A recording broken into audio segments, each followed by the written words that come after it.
Salam SN, ketemu lagi dengan saya Agus Harizal Alwi Cikmat, pemimpin redaksi Suara Nusantara dan koran sn.com. Dan pada episode ke-105 tanggal 7 Juli 2022, kita episodenya Ulas Berita. Dan seperti biasanya, Ulas Berita kita ditemani redaktur pelaksana Dedi Suhendra. Assalamualaikum Dan. Waalaikumsalam warahmatullahi wabarakatuh. Sehat, Ded, Sehat, ya? alhamdulillah Kak. Dan ini menjelang akhir pekan ya. Dan kami kenalkan sekali lagi bahwa Dedi Suhendra yang mengolah berita-berita di Suara Nusantara edisi cetak halaman 1 ya. Iya Kak. Begitu juga di berita koran sn.com. Dan Dedi Suhendra dibantu koordinator liputan Denny Kurniawan dan sekretaris redaksi Siti Soima. Sesuai kesepakatan sebelum kita rekaman tadi, ulas berita kita yang pertama itu terkini dari persidangan dugaan korupsi kredit di BSB. Silakan Dedi. Ya. Persidangan terakhir digelar di Pengadilan Tipikor Palembang Kak ya. Ya. Pada Selasa tanggal 5 Juli 2022. Ya. Dalam persidangan adapun agenda persidangan kedua terdakwa dihadirkan secara langsung di persidangan dengan agenda saling bersaksi. Oke, waktu itu hakimnya siapa, Den? Untuk majelis hakimnya dipimpin oleh Ketua Majelis Hakim Eprata, Bapak Eprata. Dan JPU-nya, Den? Jaksa penuntut umumnya ada dua ya dari Kejati Sumsel, di mana Suhartono SH-MH dan Asnawi SH-MH. Bagaimana suasana persidangan waktu itu, Den? Suasana persidangan berjalan lancar Kak ya. Ya. Karena ini kedua terdakwa dihadirkan secara langsung di persidangan, maka dilakukan pengamanan ya. Pengamanan Di ya. mana pengamanan dari pihak kepolisian dan juga tampak dari petugas Kejaksaan Tinggi Sumatera Selatan serta ada juga pengamanan dari Pengadilan Negeri Palembang. Apa yang menarik dari persidangan kemarin? Silakan Dedi ulas. Dari persidangan ini kan kedua terdakwa saling bersaksi ya. Ya. Terungkap di persidangan bahwa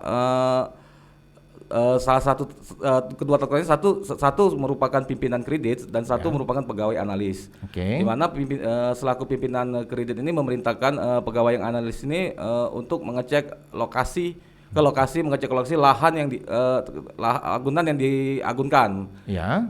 Misalnya seperti ada dua ya, mesin top drive dan tanah. Oke, kita langsung ke ulasan berita secara mendalam, Den, Iya, ya. Kak. Bahwa berita ini dan persidangan ini sudah lumayan panjang, Den, ya. Panjang Kak. Mungkin Dedi bisa bercerita sedikit atau mengulas sedikit. Ya, dalam perkara ini kan emang persidangannya cukup panjang Kak ya, apalagi koran sn.com dan Suara Nusantara membuat beritanya mulai dari penyidikan Kak ya di kejaksaan sampai di persidangan dan sampai terakhir kemarin kan mereka saling bersaksi di persidangan. Sejumlah saksi sudah dihadirkan baik di tahap penyidikan di Kejati Sumsel maupun di persidangan ya. Di mana para saksi ini ada ya saksi dari pihak Bank Sumsel Babel ya, termasuk pihak swasta gitu. Untuk penonton Lensa SN ketahui bahwa syuting kita ulas berita ini dilakukan pada saat awak redaksi sedang mempersiapkan berita, Den, ya. Iya, Kak. Dan kita kembali lagi ke ulas berita dugaan korupsi kredit BSB, Den, ya. Beberapa tokoh Sumsel dan pengamat sudah kita mintai komentar, Den, ya. Iya Kak. Mungkin Dedi masih ada yang ingat? Silakan, Den. Beberapa tokoh Sumsel di antaranya Susno Duaji Kak ya. Iya. Terus ada pengamat hukum dari Unsri Pak Ruben. Kemudian Ibu Sri Sulastri. Oke, selamat malam. Assalamualaikum Bapak-bapak dan Ibu. Iya. Semoga selalu sehat ya. Oke, Dan, ulas berita berikutnya tentang dugaan korupsi ganti rugi lahan pembangunan tol di Oki. Silakan, Iya, Kak. Dedi. Terkait penyidikan dugaan korupsi ganti rugi lahan tol Oki nih Kak ya. Kasih Penkum Kejati Sumsel Muhammad Radian SH-MH mengungkapkan bahwa masih penyidikan Kak ya. Masih penyidikan. Di mana perkara tersebut sudah dinaikkan dari penyelidikan ke penyidikan. Artinya saat ini Kejati Sumsel masih mengumpulkan alat bukti merupakan bentuk rangkaian dari proses penyidikan tersebut Kak.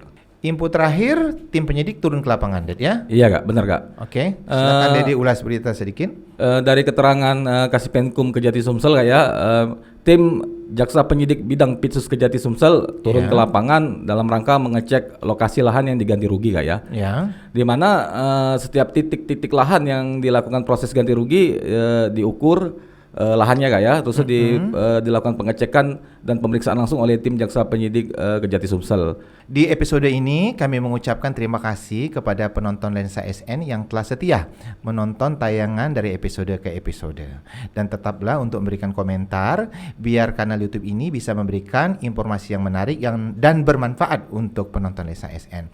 Oke, Dad, kita langsung ke ulas berita berikutnya tentang terkini atau perkembangan terakhir dari dugaan korupsi Masjid Sriwijaya. Silakan, Dad.